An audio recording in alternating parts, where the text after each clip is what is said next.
The immortal John Hancock here with another video, and this week I have a lot to talk about.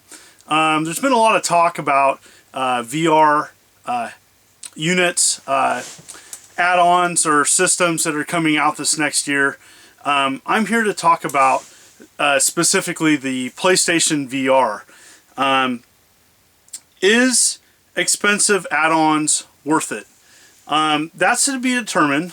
But I want to have a little history lesson with people out there about how successful expensive add-ons have been in the past. And really, it's important to know that many expensive add-ons have been tried many times and goes back 20 years. And the long story short is none of them have sold really well. I think one of the more successful ones, if you call it successful, would have been the Sega CD, which really only sold a couple million units compared to the the 40 plus million units the Sega Genesis and Mega Drive sold. So let's have a little history lesson. Behind me are several add-ons that have been offered to consoles in the past. You have the U-Force.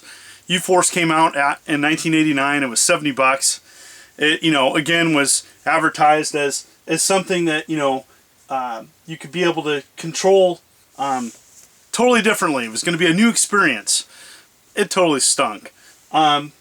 Next, you had Sega 32X in the mid 90s. 32X was kind of a stopgap in between for Sega Genesis owners to expand the life of their systems before the Sega Saturn came out.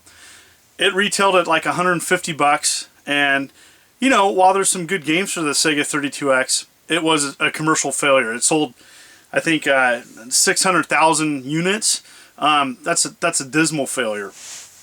You had stuff like this, which, by the way, this box has never been videoed before.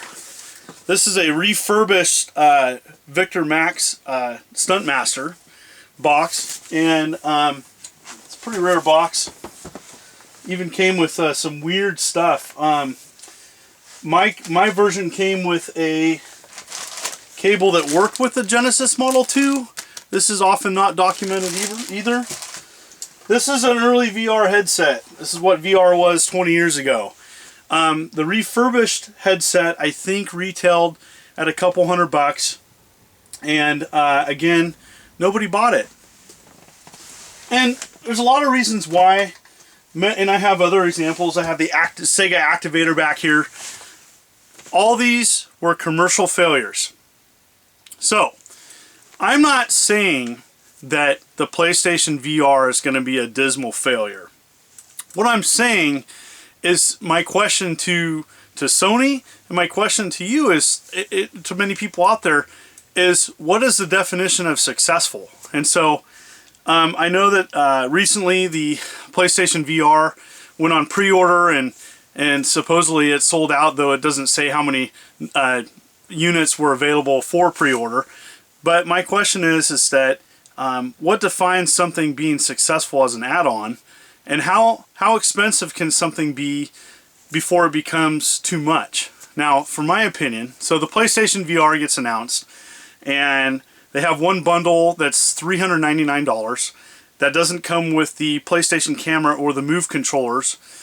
So you have to have those controllers and unit to experience everything that the PlayStation VR can offer, I guess.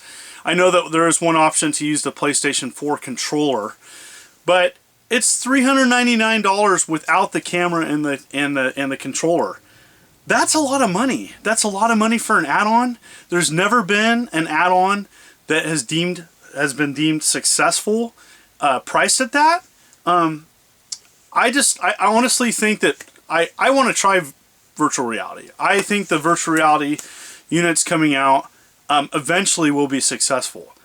I do not think PlayStation selling it at that price is ultimately going to be successful. Are they going to they're going to word it in a certain way. They may have limited quantity when it comes out, and they may sell, they'll probably sell maybe 1 million units, but there's over 40 million people that have a PlayStation 4. And so my question is like, as a developer, I look at those numbers and be like, gosh, you know, if it doesn't sell great, I'm going to make my game for PlayStation 4, not PlayStation VR. And so I think the price of the VR is too expensive to be commercially successful. PlayStation fans, early adopters, people that are really invested and want to try it are going to buy it. Okay, you know, they're going to buy everything though. So you can't gauge success on early sales number. A good example is that I think the Xbox 360 Kinect we got to talk about that. That came out and everybody was talking about that's the future of motion control. You know, it was, you know, Microsoft was way behind it. It sold really well when it came out. Well, who uses their Kinect now? You know, the answer is nobody. You know, it went away. There was some games for it. The games were okay.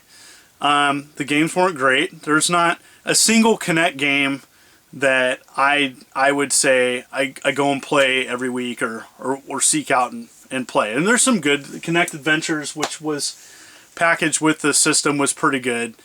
But again, you know, motion controls was a fad. And my challenge to the PlayStation VR and headsets is I don't get caught up into trends when I collect stuff, because typically I've heard everything advertised before. All these products back here we're trying to advertise as the next level of gaming, you know, unique controls, and none of them lived up to the hype. And that's my concern for the PlayStation VR. I know that I don't expect everybody to agree with me, but I don't think that it's going to be as great as people say. Initial reports of the PlayStation VR is pretty interesting. There's initial reports that say that the motion controls using the PlayStation camera aren't that great, and that's specific to the PlayStation VR, and that's comparing the controls to the other VR units that are coming out, including the Oculus Rift.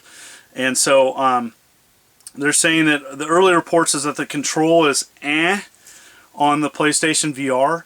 There's also concern of disorientation of gaming a long time on it. I think the other main thing to talk about PlayStation VR is, what about gamers that have families? I, for one, am not going to allow my child to put on a $500 VR unit and mess around with it. It's not really set up for anybody with families. It's really just for the gamers. Couch multiplayer with a VR unit, can't do that. And so I just think that its audience is very specific and limited, and I don't think it's going to be a big commercial success. And I think that honestly, I bet there's a lot of PlayStation 4 owners out there that really want Sony to focus on good gaming, not new hardware. And I just think it's an interesting time for them to market the device. And so I want your thoughts. I just want your thoughts on, what do you think? Do you think the PlayStation VR is going to be a commercial success? Are you excited? Are you going to be buying it? Do you have concerns? Are you irritated by the price? Comment below. And again, this is just kind of an open conversation on is the PlayStation VR going to be worth it? And I for one, I think I want to experience it, but also I'm not going to pay $500 for it because it's not established. I typically wait for a console or a device to establish itself and then determine whether I get it or not. I typically never get a console when it comes right out. There's only probably 5 or so consoles that I've gotten on launch date, and Nintendo GameCube, PlayStation 2, the Game Boy Advance are the ones I can say off the top of my head that I got when they came out. So comment below, what do you think about the PlayStation VR? You have concerns? And again, I just want to thank all my fans. I am nearing 4,000 subscribers, and I am just so ecstatic with all the positive support. I look forward to doing many new videos, and thank you for watching this.